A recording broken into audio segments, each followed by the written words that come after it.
it doesn't make rational sense to try to figure out something on your own if you are exposed to more information than ever before. Like, just look for the clues. Most people just like obsess over perfect, and perfect doesn't exist. So then by the time you get it out perfect, like you miss the boat or you miss the moment. Like timing, Mm. not for length of time. What a brand, what a brand, what a brand, what a mighty good brand. Say it again now. What a brand, what a brand, what a brand, what a mighty good brand. So Nathan, welcome to the Art of the Brand. It's so nice to have you here. What a cool day it is for how much you've seen in ecom and what you represent for sharing the state of where ecom is at. So thanks for joining. Yeah, thanks so much for having me. Pleasure to Do be you want to here. do you want to like intro yourself? Yeah, sure thing. So I'm the CEO and founder of a company called Foundr without the E. If you're watching on video, you might see these awesome, awesome, awesome front covers where, yeah, basically we're an entrepreneurial platform really focused on e-commerce. We help e-commerce founders start and grow businesses through our media company, through our online course platform, Founder Plus, and membership, or through our coaching program, or through our content. Like, we're really, really working super hard to help accelerate people's growth and future through entrepreneurship. I started the business about 10 years ago. Uh, had no idea what I was doing, but I was curious about entrepreneurship. I was curious on how people with no skills or experience were starting online businesses and selling products or services from around the world and doing these incredible things. And I started to hear stories like entrepreneurship right now, Camille, is the new cool. 10 years ago, it was nowhere near as cool. It was still cool, but nowhere near as like a status play. Like having a personal brand, it's a bit of a status play now. Like it Totally. adds to your status, right? And you know, when I started Founder, it wasn't like that. Like when I started Founder, I was interviewing people because I didn't have any money to pay. Like I'm not naturally an interviewer, so I was interviewing people for this magazine. So we started as a magazine, and then we ended up, building a membership and all these other things. But we're really trying to build one of the largest entrepreneurial brands in the world that really helps support people start and grow a business. So that's me. That's Founder. It's been a crazy wild journey this past decade. And what were the markers that you saw coming? Because ecom 10 years ago, like where was Shopify even at 10 years ago? Like what was the state of ecom then?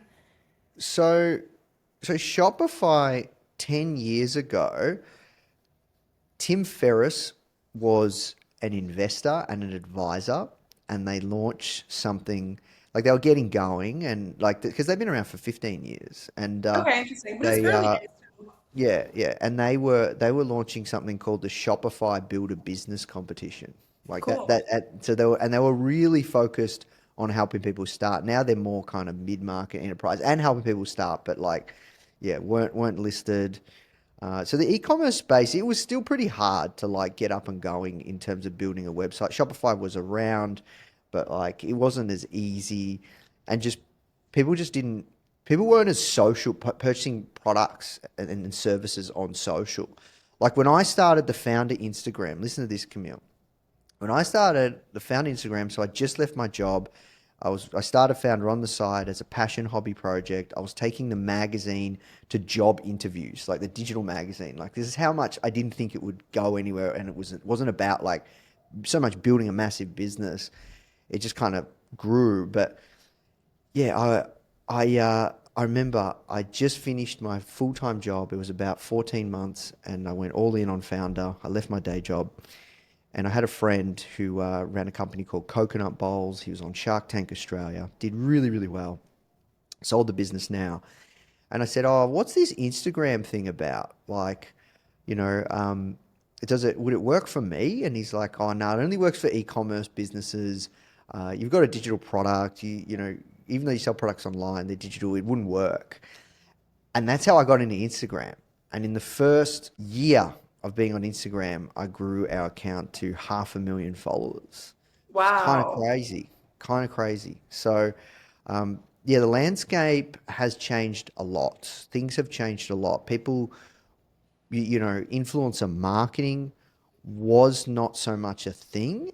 And if it was you give a product, or you get you get an influencer to shout you out, and you expect X amount of dollars, right? Like, and the reach, like it was crazy some of the things you could do with the reach. But then now it's all about TikTok. So things cycle and change. Facebook ads, it was much easier back then. It's got more competitive. It's got more sophisticated. Everything has got way more sophisticated, Camille, right? Yeah. Like it's not, and also the economy and COVID and lockdowns and stuff. Yeah, it's brought a lot of people into the space. But then you look at AI. So the playing field has evened, but everything's got a lot more sophisticated. But the technology and the tools have got easier to use. So you can still start a business today, but then you've got things like Foundr to help you, right? More than ever. So yeah, the industry has changed a lot, but it's kind of wild looking back. I've never thought about it that way. It's interesting because it's in some ways it's sneaky, like how it's gotten easier, but at the same rate that it's almost like we need to create like a new law. Because like at the rate that it's gotten easier, it's also allowed it to become more complicated and overwhelming, which creates a larger gap of misunderstanding and overwhelm. So it's a really interesting place because it feels so easy, but it's like it's not. No, like anything. Like one of my mentors who used to compete against Shopify, one of my old mentors, he started a company called Big Commerce, one of the richest people in Australia. They ended up listing it on the NASDAQ. He said to me, I used to pay this guy $5,000 a month for one call a month, $5,000 a month, one hour call. And he said to me, Nathan, it takes 7 to 10 years to build anything of true worth and significance. So when you put that into the concept of brand, right?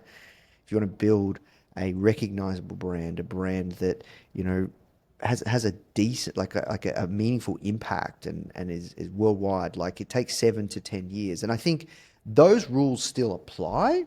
However, through technology, you can get more cut through, but all of this stuff, all of it is a learning journey, right? It's Yeah. all a learning journey. It depends your skills and experience as well.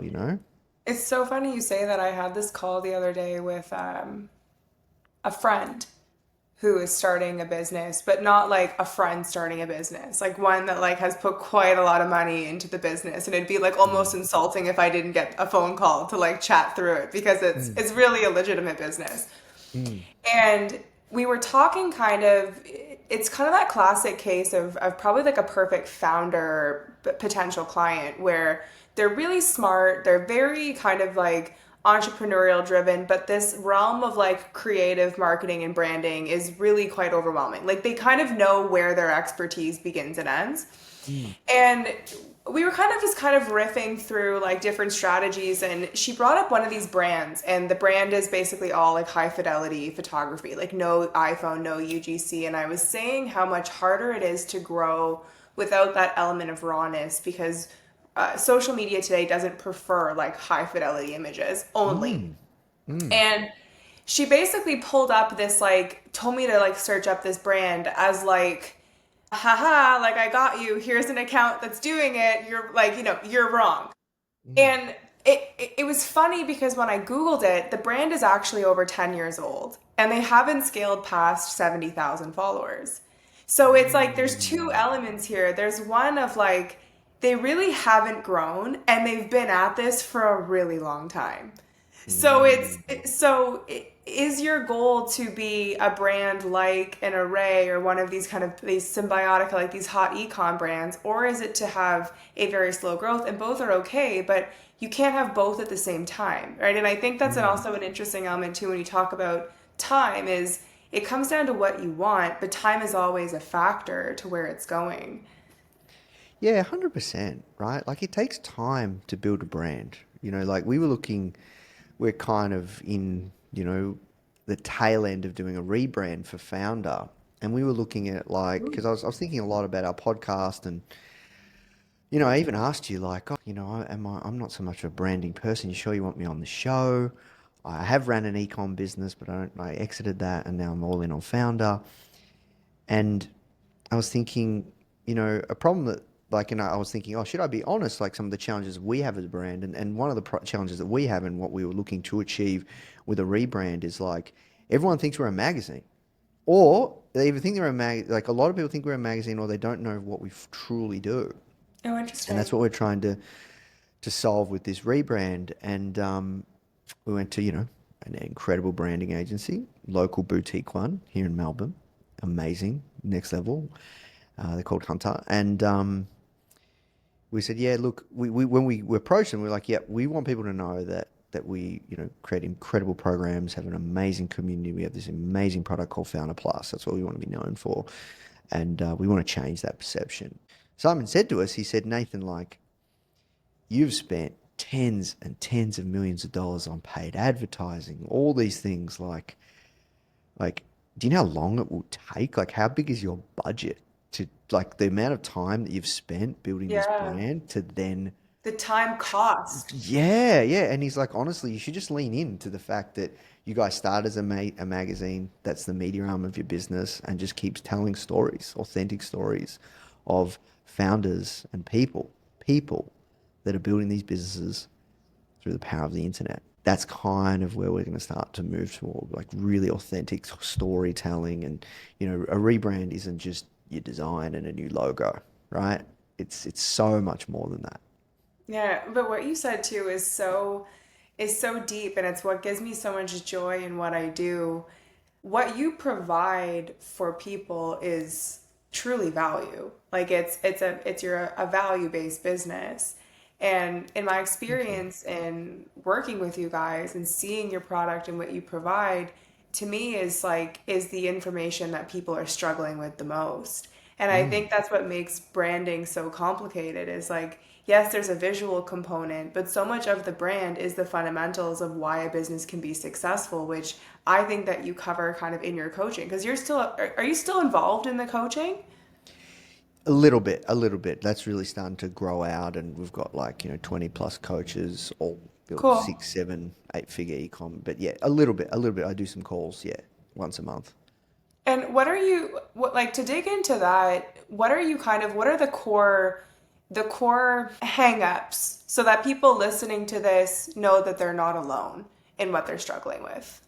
Yeah. So look, one of the big core hangups is imposter syndrome. That being that fear of failure, that intimidation of other big brands. Like, wow, how can I compete? How can I make my product better than that?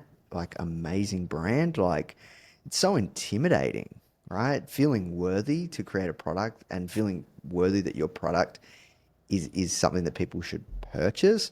And then the flip side of that is that, you know, perfectionism of wanting to get everything absolutely perfect because Yeah. you worry about what other people think, and then you don't want to fail.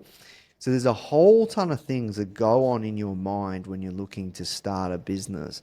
And then there's the other flip side of it where we help people that have existing brands.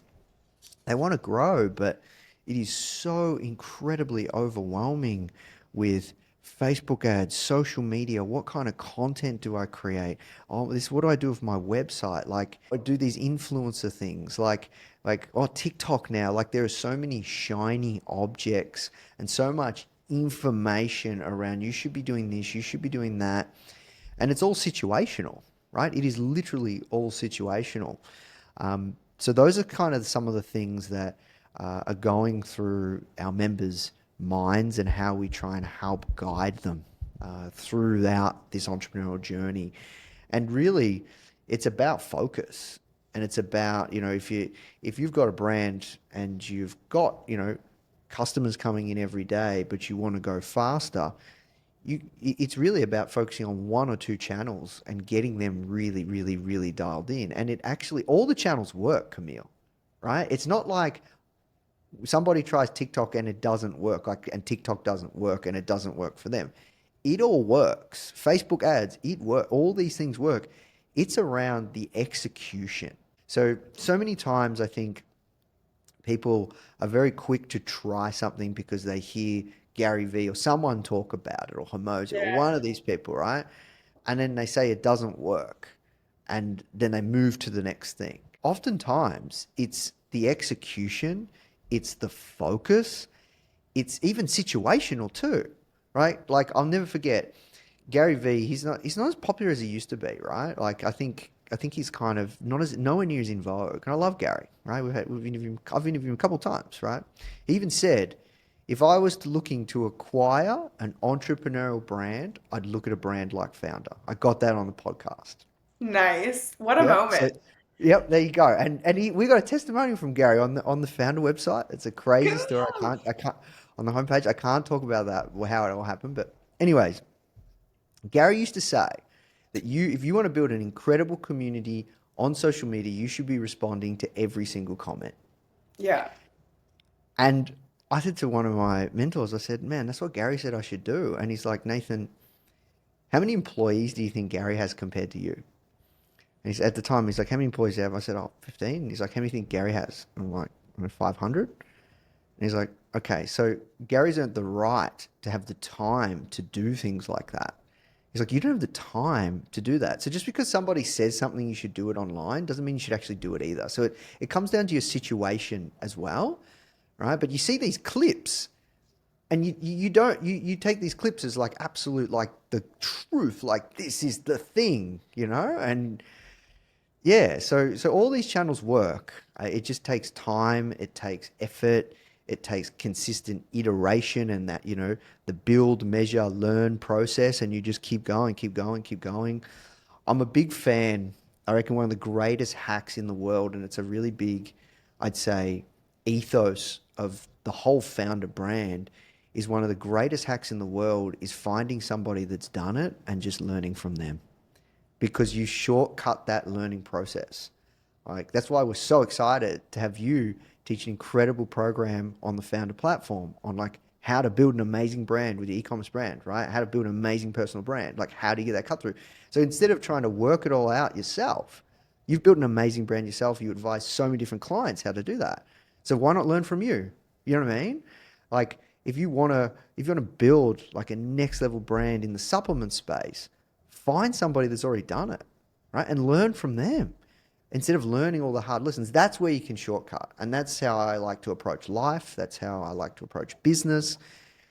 If I want to go to the gym and get in shape and get a six pack, I find somebody that's got a six pack and I do everything they tell me, and I'm consistent and I'm focused, and there'll be ups and there'll be downs and there'll be tough times, but you get there. And if you want it bad enough, and if it's already done in your mind, like if you have that level of ego, and that's not a good thing. Like I've been caught out with my ego in the past. Like you've got to have, but you do have to have this sense of confidence that Yeah. if you believe that you can do it, that's 50% of the battle won. Yeah. No, you're 100% correct. Like, I don't know why we vilify. I've got a really funny story about this. So when I was in Ireland, I was recently on a trip to Ireland, and I was speaking with, I got to golf at a really prestigious golf course, and we became friends with the caddy, and we went for a drink afterwards with the caddy, and we were basically having discussions with this caddy because he really should have a personal brand. Like he's been golfing at this golf course, it's like impossible to get into, and he said what's really interesting about like the Irish culture is that they really will put you down the moment that you have confidence, and they use this word called notions. You've got notions about yourself. You have these ideas about yourself, and because you have these ideas about yourself, you need to be kind of put back in your place, because these notions are they don't allow it, you think more than yourself than what you are. But what I loved about this, about learning about that and just kind of seeing it from like a more macro, how society treats you when you have these notions about yourself. But when you have notions, that's where you actually get somewhere. So you need to be prepared to be uncomfortable and have a plan, like to follow it. But like that period of uncomfortability is where greatness is made, because like the trajectory it's not direct. No. It's a big part of it is mindset, Camille. Unfortunately, though, mindset isn't sexy, and it doesn't sell, right? No. Like I'll tell you something crazy. Like, So we know. So you asked me the question, like, what is a common thing that a lot of people in our community face, and where do we try and help them? So like, I know like it's a big mindset piece. Like we try and get so close to the customer, and we're very, very passionate about building game-changing product at Foundr, and we've really solidified our focus. Like we're really, really focused. We only focus on two products now: Foundr Plus and our coaching program. And like a couple of years ago, I was like, okay, we know mindset's a problem. For the Foundr Plus platform, this is before Foundr Plus existed, we just had many different single programs. I was like, let's get one of the coolest people that's just, like a David Goggins, right? But I didn't want to get David Goggins because he's not a founder, is he? And so I found one of the coolest people.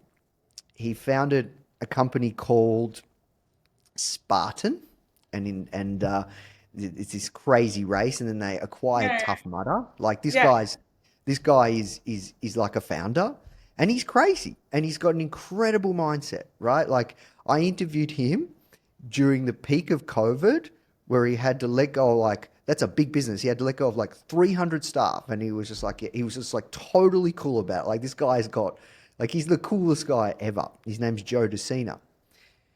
So we did a program with him called Mental Toughness, right? How do you like, because it is tough. Building a business is so hard, right? And it sucks. It's not sexy. It's the stuff that people don't talk about. And I thought, this guy's so cool. Maybe he can give some people some tools, or even just a source of inspiration. We launched that program. Worst selling program, worst like amount of enrollments in the history of Foundr. We had like a next level copywriter. This copywriter has made hundreds of millions of dollars selling with the written word. He's done $10 million promos, right? And he was just like, it's not sexy. It doesn't sell. People, but it's so key. It doesn't seem like the easy hit. It doesn't seem like the quick hit lever of, and that's what kills me too about this. Is like the videos that do the best in my industry are like how to get 1 million followers in 6 months. But like another way of looking at that is you don't want that because you didn't earn it. Like what makes 1 million followers cool is that your brand has gone through the learning period. It's built a community. People have really learned to love it, and that takes time. Like you don't fall in love and ready to get married after the first date. And it's like we're not using what the weight of this what this metric is in context to what it actually matters. And like when you're looking for shortcuts, you don't get it. But it's why the mindset program. No one is saying if you got a better mindset, you're going to make $1 million. Yeah, exactly. Right. So yeah, that's just and more that is being, I guess, perpetuated because our attention spans are getting shorter, the angles and the hooks are getting crazier, and that's just that's is what it is, and that's the game. That's the game you're in. It's the game. No, and it's funny. It's like especially when I speak to people too, and we talk about, to go back to your point on Gary Vee. I love Gary Vee. I love that Gary Vee makes me uncomfortable. I love that Gary Vee is blunt and very to the point, and he says the things that we're thinking as marketing experts or branding experts, but the things that we never felt empowered to say. But where I think Gary Vee, what he does well is that it is also extreme. And because it's extreme, it also sets the bar over here. And when he's saying you should be posting 3 to 5 times per day, to the average person, that's a founder, that's running a business, that's wearing all the hats, that has the team. You can't do that. And then the question is, are you just posting shitty content? Or do you instead dial it back and do, 2 posts per week, but really good? And what I like about his message is it sets the bar to an extreme so that you can accept less. And that's the message I want them to take from it is so if Gary Vee is saying you need to post 5 times a day, let's post 3 times a week with a story a day, because we've now set the bar to working out 7 days a week. But if I tell you actually only have to work out 2 or 3 times a day, because it takes, even when you're talking about before we started recording, you're going to invest in your personal brand next year. There is a ramp up period to becoming a content creator. It's a job. 100%. Like Camille, for me to be able to go all into my personal brand, which I want to do next year, I have to have like a COO, which I'm Yeah, going through the process, right? To run the day to day. Like, yeah, like it'll be a mini business for me. Like I'm taking this, it I'm gonna go is. all in. Like I'm just about to sign with a speaking agency. Like I'm going all in, you know? It's no, it's all in. And like Yeah. you, even the way that I mean, I'm not at this stage that you're at. Like even the way I look at it, like I'm posting every day, sometimes twice a day. I need to, before it was like, 2 days every 3 weeks where I'd like be fully blocked out. And I got to interview like you did a bunch of people, and like Mm, success leaves clues. So I was mm, started finding, I'm like, okay, so most of these content creators have administrative days because when you're running a business, it can't ever get done. And like you can't, so Mondays, like I don't take meetings.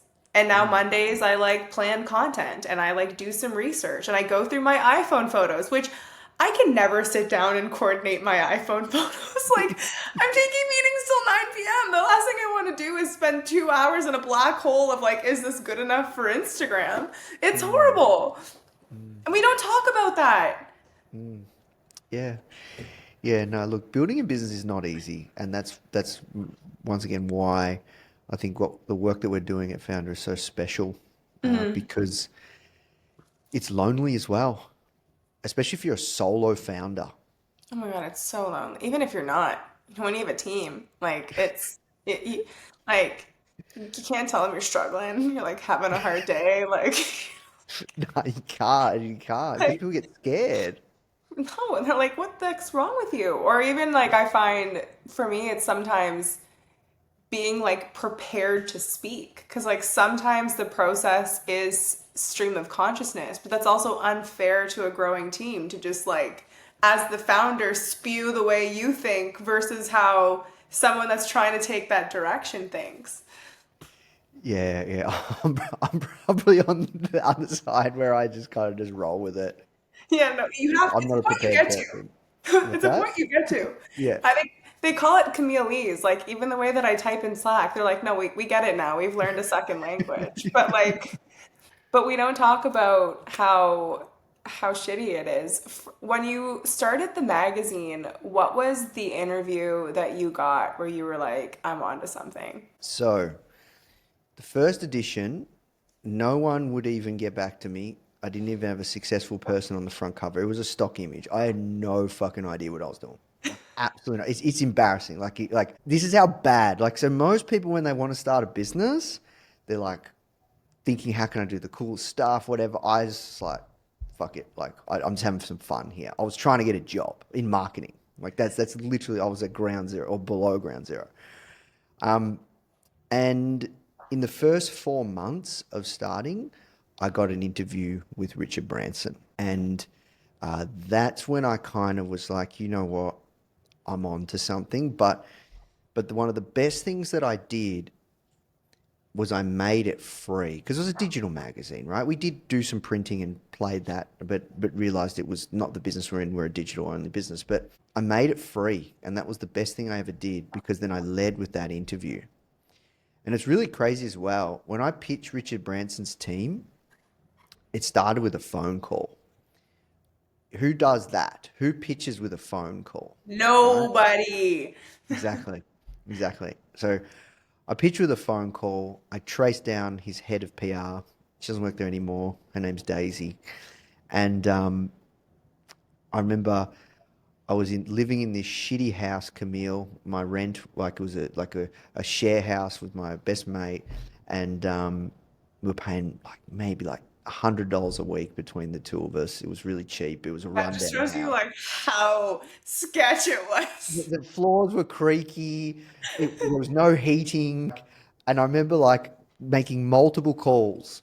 And I said to my housemate and his missus, I said, "Hey, can you guys keep it down? I'm trying to make a phone call." And I walk into my room, and she actually picks up. Daisy picks up. I send multiple emails, made multiple phone calls, and I said, "Oh, hey Daisy, my name's Nathan Chan from Key to Success magazine." There's another story there. From Key to Success magazine, I'm calling about doing an interview with Sir Richard. Did you get my email? I've been trying to get in touch with you. She said, "Oh yeah, look, I'm so sorry. I've been meaning to get back to you. She said, look, please understand we get about 10 to 20 requests every single day like this. Give me a couple of weeks to get back to you. I promise I will get back to you, but it'll take me a while. And she did. And then the rest was kind of history. But that's when I kind of knew I was onto something. One of the best things that I did was make it free and lead with that. And that's what started to grow the brand. That was a really, really great strategy of not charging for your best thing, making it free, leading with value, and then using Richard Branson as an iconic founder to associate our brand with him. And that's how I've been able to build the brand. Like, if you really think about, while we do have some challenges as a brand, like every brand does, and we've got some work to do, what's been able to build the perception and the reputation of the brand and the trust is the association with the amount of incredible founders that we've been able to interview. And you can see that some of them behind us, right? So that's the thing that is if your audience is looking to build an incredible brand, you have to look at how can you, who's the market leader, or who are the thought leaders in your market or niche, and how can you associate with them? Like, I interviewed the founder of Whoop yesterday, Will Cool. Ahmed, and the ambassadors that he has for that brand, Oh my God, like, next level. they just is an investor and an ambassador. Like, go to Ronaldo's Instagram profile. I don't know if he still is, but link in bio, he's the most followed person in the world. Link in bio is Whoop, right? So, like, that's how you build, from my experience, a brand that has an immense amount of trust and reputation. But there's also some other nuances too, right? Like, I said that I pitched with the name Key to Success. So there's another story in that of itself, where in the first 4 months of pitching, in the first 4 months of starting Foundr, I pitched Richard Branson and I got an interview with him, and that was kind of when I was like, I'm onto something.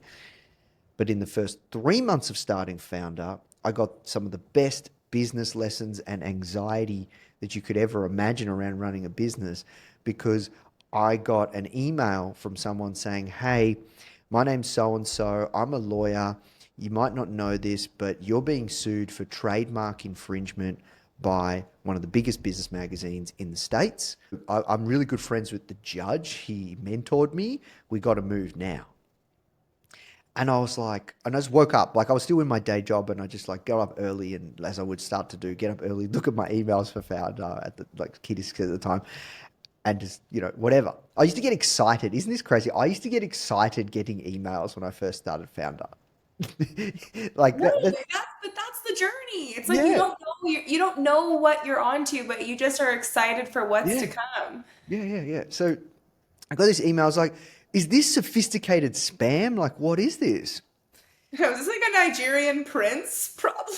Yeah. He's like, let's jump on the phone in the mail. I'm talking about now, but the magazine is Success Magazine.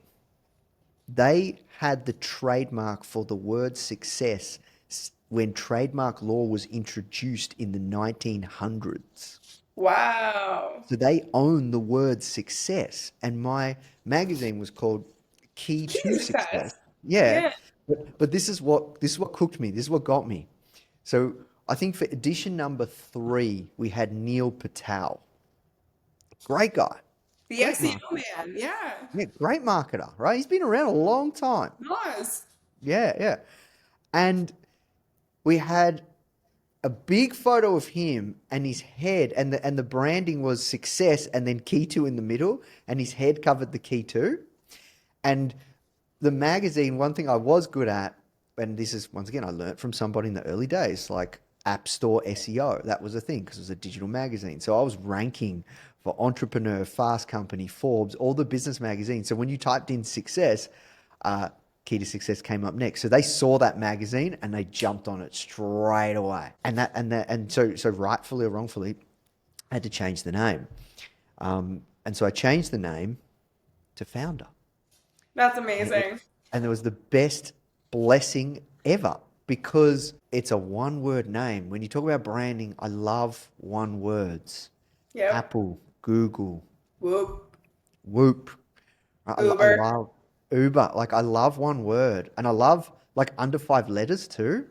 Yeah, there's And a whole science about it. Like it's better for yeah, our brains. yeah. I don't know, but like yeah. So like, there's maybe some magic in that when you think about building a brand. Like, how can you? And look, the domain was taken. Foundr.com like was taken, right? And there's a whole nother story I can tell you about around that too, if you want to know. I paid eighty Run into thousand it. dollars. Let's hear. Let's hear. All right, so I paid eighty When thousand. does the interview when does the host of Founder get interviewed? So I feel like this is a whole other sub market for the Founder fans. So, so I paid $80,000 for that domain, but couldn't Oh my afford it at gosh, the time. but worth it. Worth it Yeah. all the way. Yes, but couldn't afford it at the time. I bought it 3, 4 years later after starting Founder.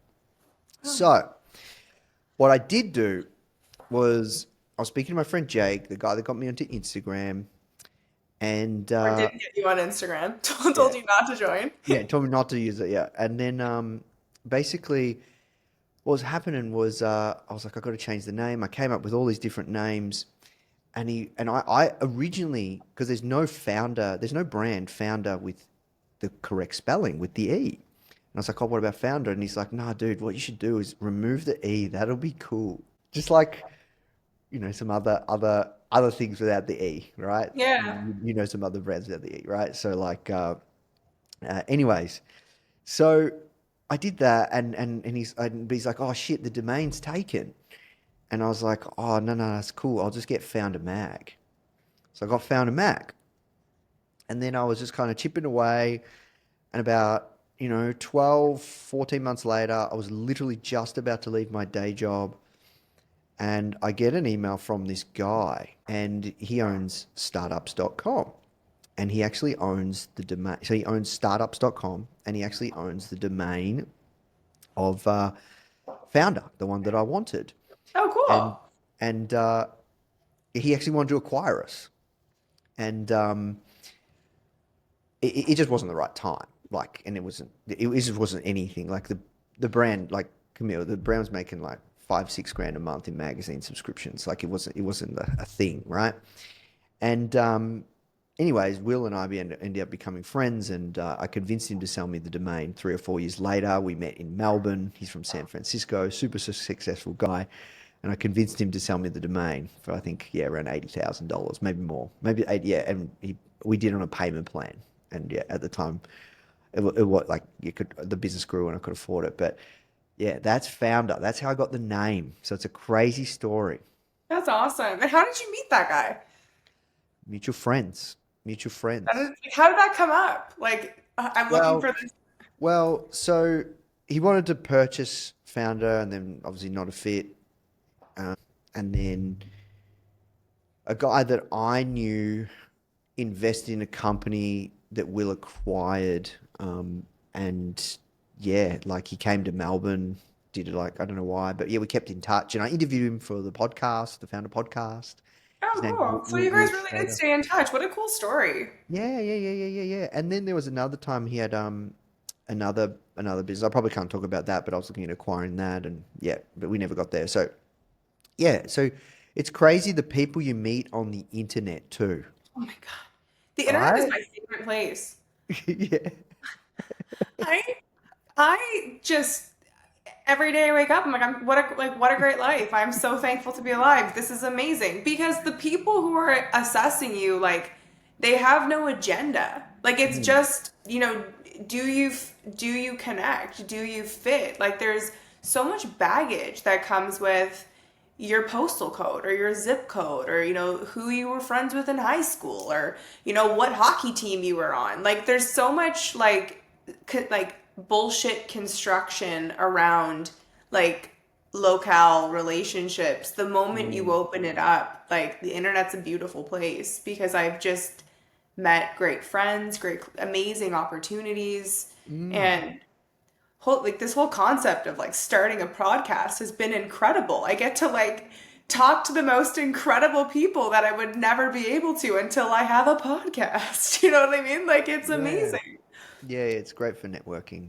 To be honest, that's one area where like once I go all in, I want to do a better job of like the people that I do connect with throughout the years or through future coming years. I can actually build better relationships, and not from a place of even, you know, to like gain, but like actually genuinely like I've connected. Like it's I sometimes feel bad, like because it's like because I'm running Founder, but then I have this little slot, like probably about 3 4 hour slot every week on a Friday morning where I do podcast interviews, and sometimes it's free, like how we're speaking, and then sometimes I'm back to back, and I might have an incredible interview where I really encourage somebody, I get them to open up, they pour their heart and soul, and they are vulnerable, and they tell the craziest stories, and then it's just like, oh well, great to meet you, bye. And I never get to like actually build upon that connection and relationship that was being formed, and like, and so I feel bad that like I don't do a good job of kind of, you know next time I'm in, New York or LA or San Francisco, like here's all the people that I should, I need to do a better job at that for sure. I can't recommend it enough. Like I'm at a point now, and I'm so much earlier on my journey than you are for what you've done, where I just get like such a joy of life that when I'm in a city, like I can almost fill my dinners and my lunches like with people I've met on the internet. And it's so cool to be in these like foreign places, but to like have friends and to have friends with people that are older or younger or different shapes and sizes and colors and creeds, and but there's such a like we're the same, we're this like the same, like this, we gel. Yeah. It's so cool. Yeah. One of my closest. It's so funny. I have a best friend that I met online. Like I've obviously best friend, like a best mate, but No, like I I have a met. few online besties. Okay, there you go. Yeah, so I have one too.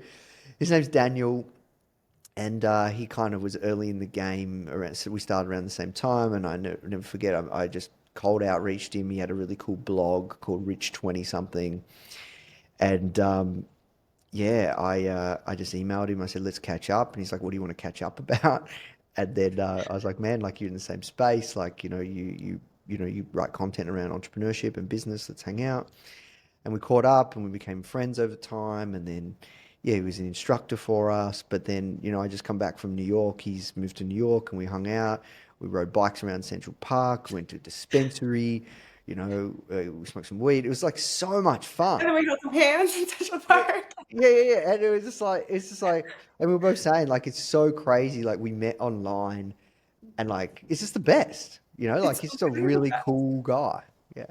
It's so funny. The other day, I had a good friend of mine over from university, and I haven't seen her in a few years. She'd moved to London, England, and she'd come back. And, it's one of those friendships where, like, doesn't matter how much time has passed, like, nothing's changed. Like, you're together again, and it's like, just like we were together yesterday.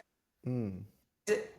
We were kind of catching up on life, and I actually had to like kind of stop myself, and it was a bit like self-deprecating, and I started laughing because she's like, yeah, like who are you hanging out with, like what are you doing these days? And I'm like, I had to kind of break it to a real life friend that like all of my friends are internet friends. I just like I couldn't even really form the words because it just feels so normal until I have to explain it to someone that really knew me before all of this. And she was so cool about it. She's like, no, like, Camille, it makes perfect sense. She's like, I totally get it. But it was such a weird moment to go through explaining it to somebody who's really just hasn't been around in that block. And it's also really crazy to explain.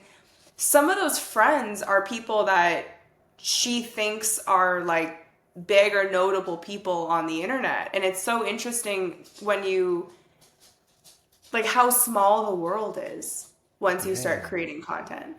Yeah. 100%. I think it really opens doors for networking. I think that's really, really, really, really powerful. Um, yeah. But look, it's funny, Camille. I never did this kind of stuff like launching a podcast, building my personal brand. Like that was all by mistake. Like I interviewed people for the magazine, and we used to host the audios in the digital magazine, and we didn't have a podcast, and I was just locking them up in the magazine. And then my old head of marketing, Dave, challenged me, and he said, "Man, you should turn that into a podcast." And I'm like, "Dude, I've got people paying for a magazine subscription, and they're listening to the audio." And I was like, that doesn't feel right." And he's like, "Dude, launch the podcast and see if someone complains." No one complained, and that's how the podcast started. It Cool. started out of just repurposing and respinning content to get as much legs as we could, and then I became the host inherently because it's like I was the only It person was in the yours, company. yeah. Yeah. It was never like, "Hey, I'm going to build this personal brand. I'm going to do these interviews. I'm going to build this." Like I brand, and by association, all of these things just kind of work themselves out along the way, and then I sit here and go, "Hey, this is like really cool strategy," like it just kind of, No, it's the yeah. evolution of, no, that's where it goes back to your point on time. And that's where these are like the things I'm kind of piecing together right now too, because I feel the same way. Like this, I laugh again self-deprecatingly, like, this is a podcast because I created content on TikTok. It started doing well. I started realizing that like, I needed to get better hooks, and I found I spoke in hooks opposed to like forcing the hook because I didn't have as much time to like prep my content. So we'd film like 10 minutes and then we'd get the like 1 minute clip, and then people started asking for like the long form, and then I was like, okay, or they started asking for the podcast, like where could they find the Mm. podcast? And I'm like, the podcast. And I'm like, okay, well, here's the long form. And then I was like, well, let me interview a friend that's a big influencer. And then they were like, we love the podcast. Who else are you bringing on? I'm like, okay.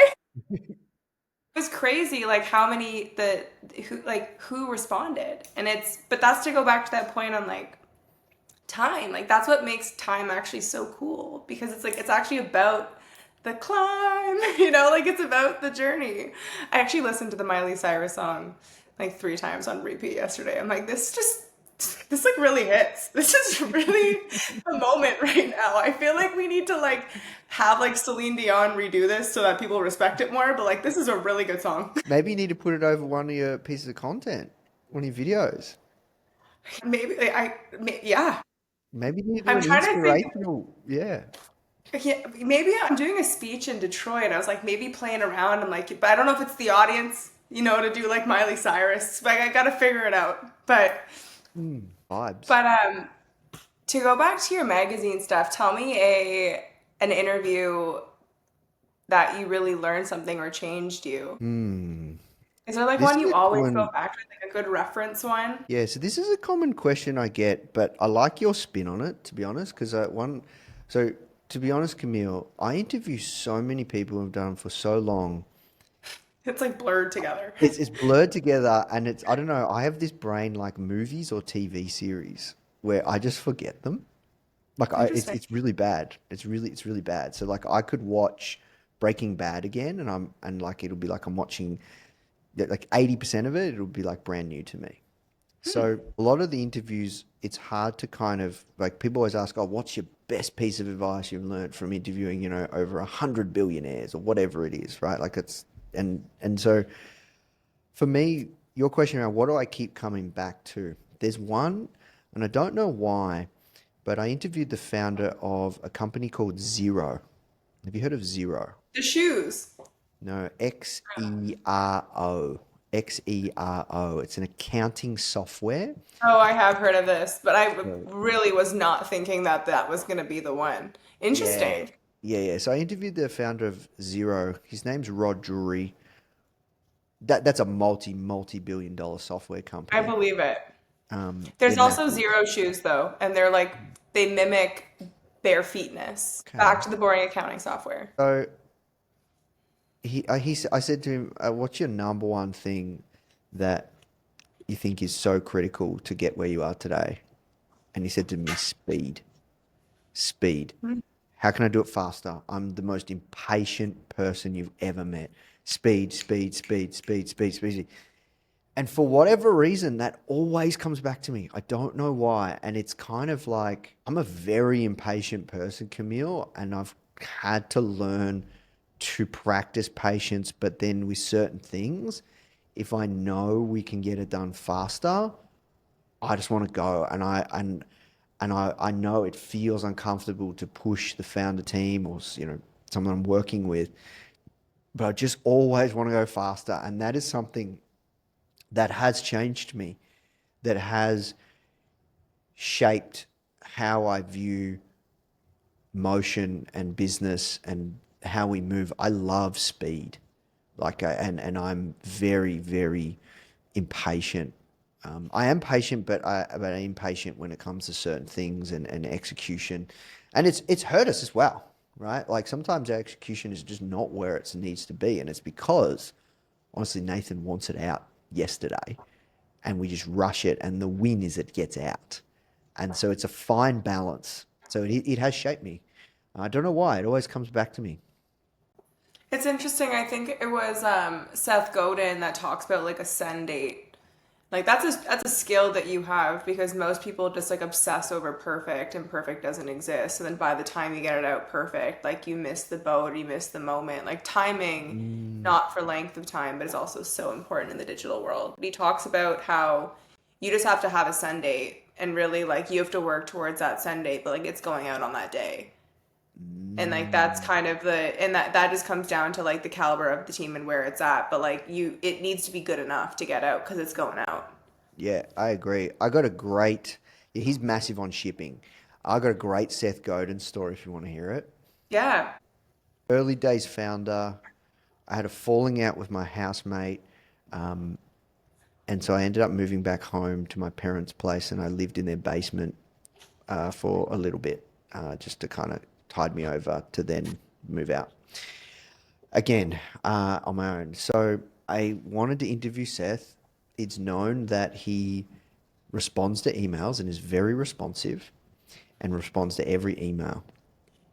And I sent him a pitch.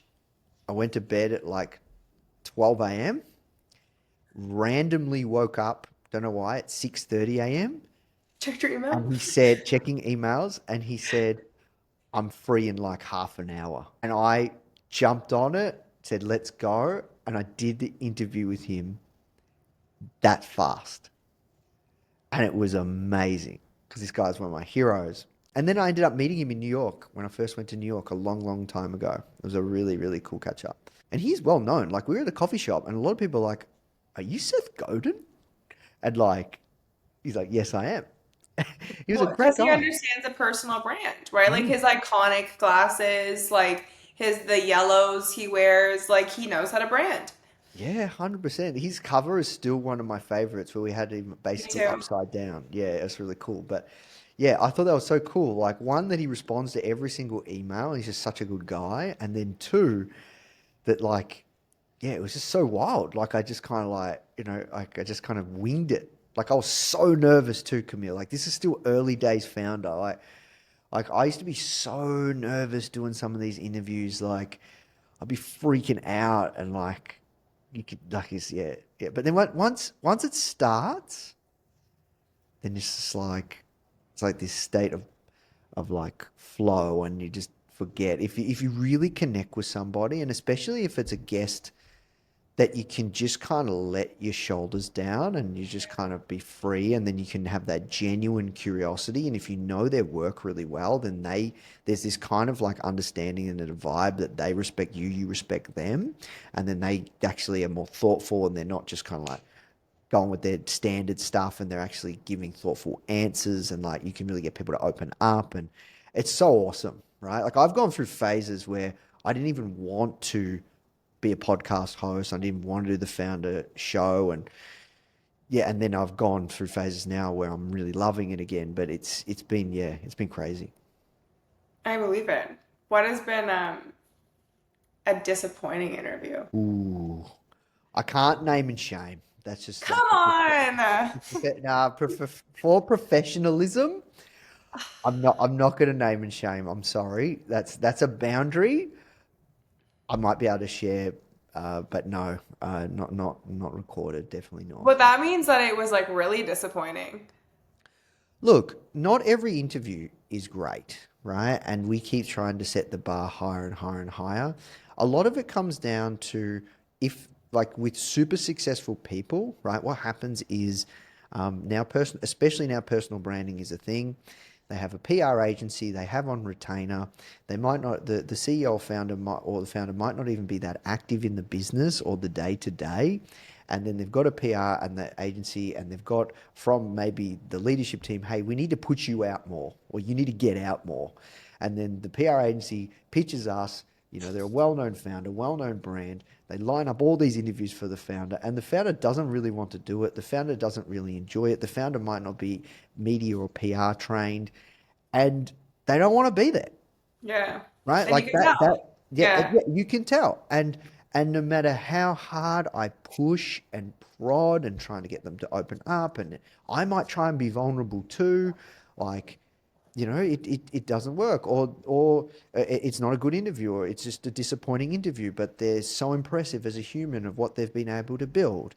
Or, it might be just one of those things where like they haven't been prepped. I think prep is so one, the guest has to be in a good state of mind, and that's why I want to move our show to being all in person. So even though I'm in Australia, I want to get to a space where I'm just running them always in person out of the States because Ooh. Are you because moving?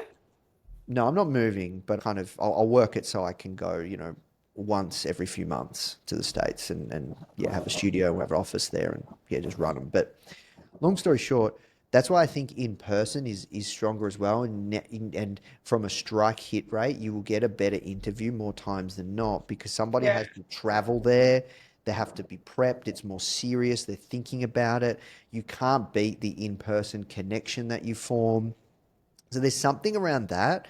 So when I say to you like there has been some disappointing interviews, it's also because of the prep or the medium or what is like those circumstance. It doesn't mean it's a reflection on the person as No, no, no. per And I, se. I suspect that. I guess maybe another way of asking it is where has there been something, maybe this is also the line, but has there been someone where you really respected them? Like this was someone that was like a really big deal to you, and their real life persona versus their online one was a disappointment. And you don't have to name names. Like, Yeah, this has happened. To be honest with you, Camille, this happens more than not. This oh, happens more than interesting. not. Yeah. Yeah, the people that you see or the founders that you see online, they have to, some, not all, but from my experience, some have like, they're just totally different. They really They are. have a persona and a character. Yeah, yeah. That has happened more times than not.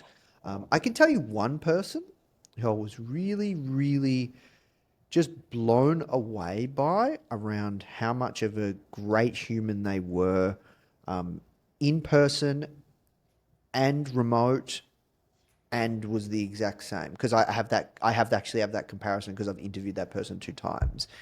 Love him or hate him, Tony Robbins. Tony Robbins, he's the real deal from my interactions and experiences with him. Who hates Tony Robbins? Come on, like not like people love him or hate him. Really? Yeah, Is it really polarizing?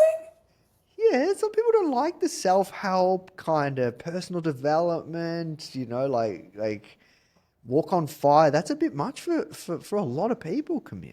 Really? I have Yeah. just, I mean, I cannot but anything deeply respect the guy. Like he's put Yeah. in the work. Like he's Yeah. he's He is an he's incredible someone that human. he can't be different because he's put in the work. Like he existed in a time where he saw so many people before the internet allowed you to like expose it. He's someone that I like to go back to just to study his tone, tenor, and speech pattern.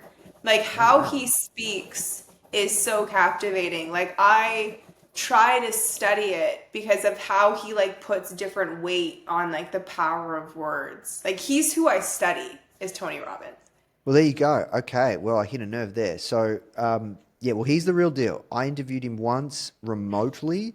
Um, and yeah, it was early days founder, was out of my parents' basement. I was on a real run, real tear in the early days founder. It was growing really fast. And I woke up, I woke up in the middle of the night at 3 a.m. to do the interview and the power was out. And that was back in the day when everyone used Skype. And his Skype name was like Mr. Happy or Mr. Wonderful or something. That was his Skype name. I still got him on Skype. And because you have to add somebody, on Skype, and then they I have to don't even accept you. remember. Oh my gosh, Yeah, it's yeah, yeah, so yeah. funny. Yeah, yeah. And then, so I had to write to him and his team and say, I'm so sorry, I can't do this interview. I don't have power. It's because there's no internet. So they just had the power off at 3 a.m. And then we ended up making it happen. I interviewed him remotely when he was in the Gold Coast in Australia, and he was fantastic. And then he launched a book, and that's a good way. Like for anyone that wants to build a show, wants to get interviews with famous people or people that are thought leaders in your niche or market. One of the best things you can do is if they have a book coming out, they do a press like run and Yeah. they just go go go go. And one of the ways to get in early is look at the Amazon coming soon list. So on Amazon, if you're working with a publisher, the publisher will basically submit to Amazon the book that's coming soon. So you can see all the books that are coming 4-6 months from now that are coming out. And if you get in early, you can get in on the list, right? Of being a person that you're interviewing. So Cool. Yeah, yeah. yeah, Smart. so I interviewed Tony around Money Master the Game, amazing book, and I interviewed him in person in New York, and really, really great guy. Same person that showed up, was totally fine with me cancelling because I didn't have power. Then I interviewed him remotely, and then interviewed him in person, did an interview in person, and he was a great, incredible human, great guy. One of my favorite quotes is from him, which is "Success leaves clues." Like Mm. I love like when I heard that, I'm like that. I just feel like is something I want to write on my tombstone. Like it's something that I've just learned so much over my like just study from people who've done it, which is what you talked about here. Like don't like it doesn't make rational sense to try to figure out something on your own if you are exposed to more information than ever before. Like just look for the clues. Yep, yep, I agree, 100%. I love that one. I have two more questions for you. Okay. The first question is when you were starting out and you went from 0 to 500,000. I know Instagram is a very different place today, but I like to look for principles. Like the principles that you can look to and learn from. What were you doing then that you feel like is learnable or repeatable? What was your approach? What was your process? Yeah, so I've been reflecting on this because, yeah, I want to get out of a lot of the day-to-day founder and really go all in on my personal brand next year and move towards less operational stuff. Not really my strength, right? That's what I've learned to come to learn. And I want to get into like doing exactly what I did with Instagram for Foundr, but helping the team do it for TikTok and really mastering that channel. And then also really mastering YouTube and just taking those things to a next level. Also for my personal brand.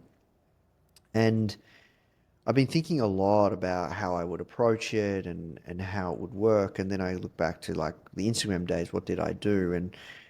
And have you ever heard of like how Mr. Beast like rapidly grew on YouTube, like his origin story? No, tell me the origin story. So, started humble beginnings, couldn't afford a camera, had like a shitty camera for or used his phone. I think he used to record videos on his phone, like his first videos.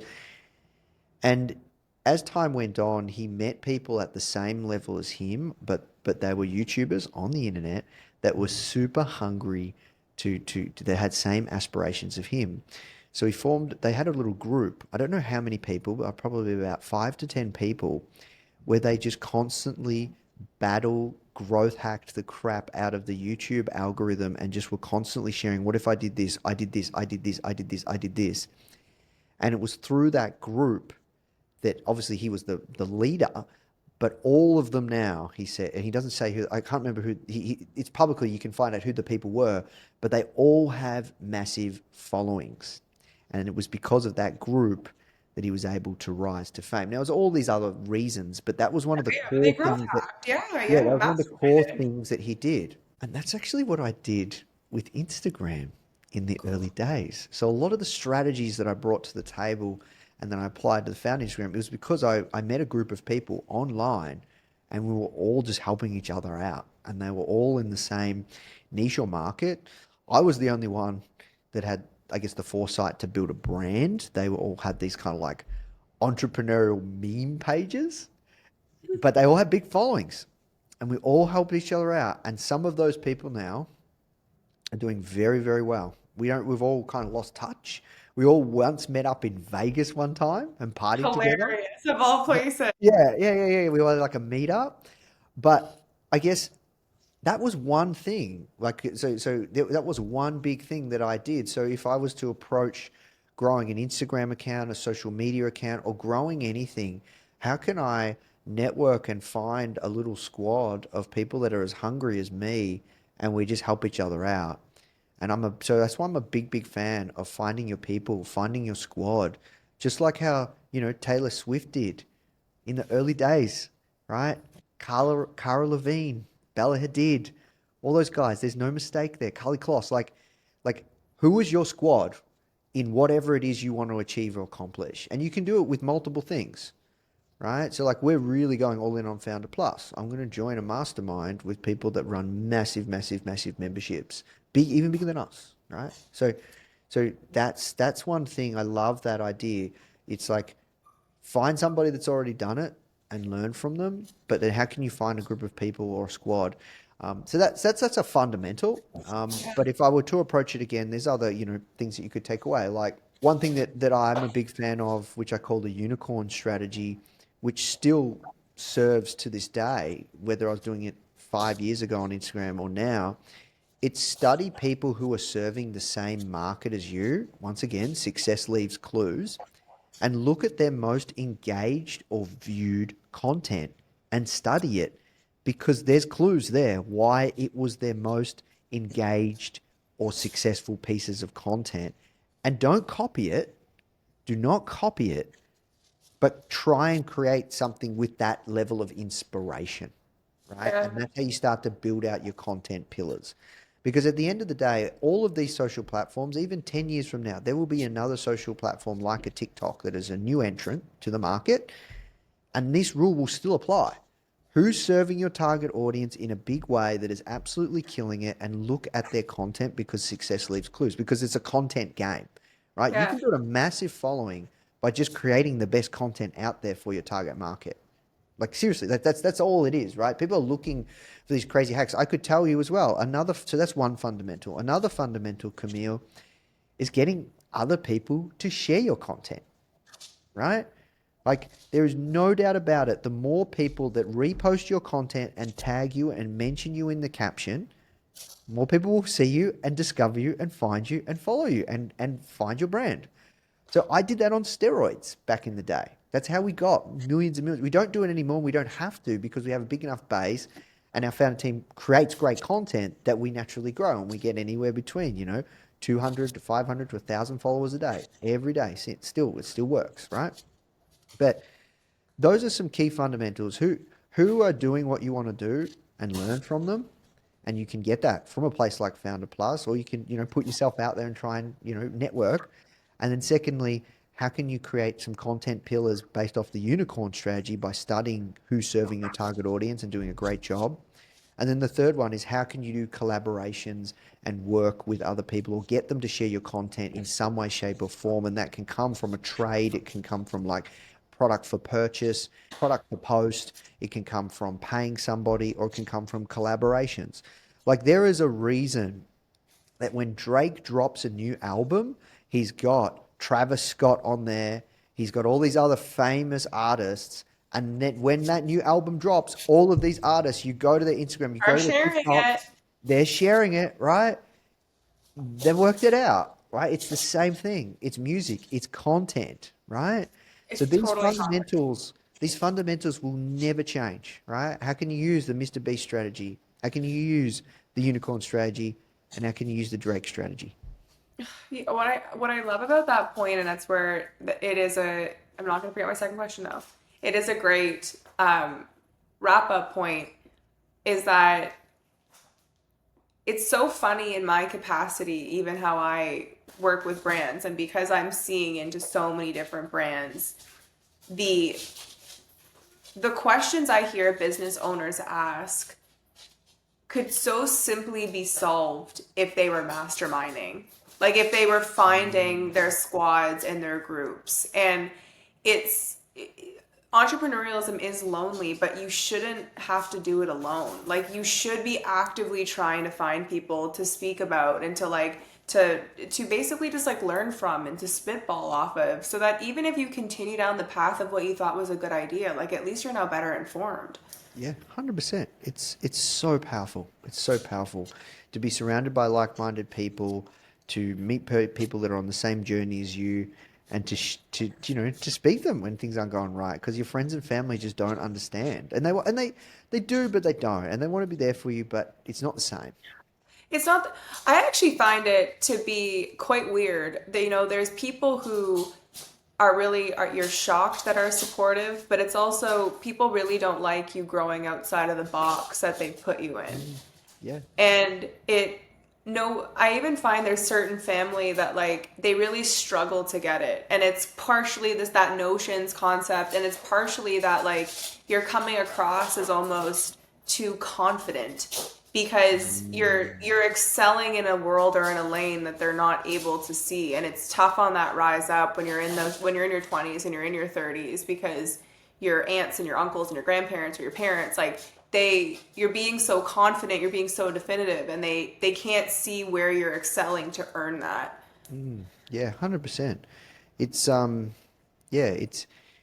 it's a weird transition. Like I remember that happened to me, right? Like a lot of my closest friends, I still have like a lot of my closest friends are founders, but I still have some really close friends that I've known since I grew up.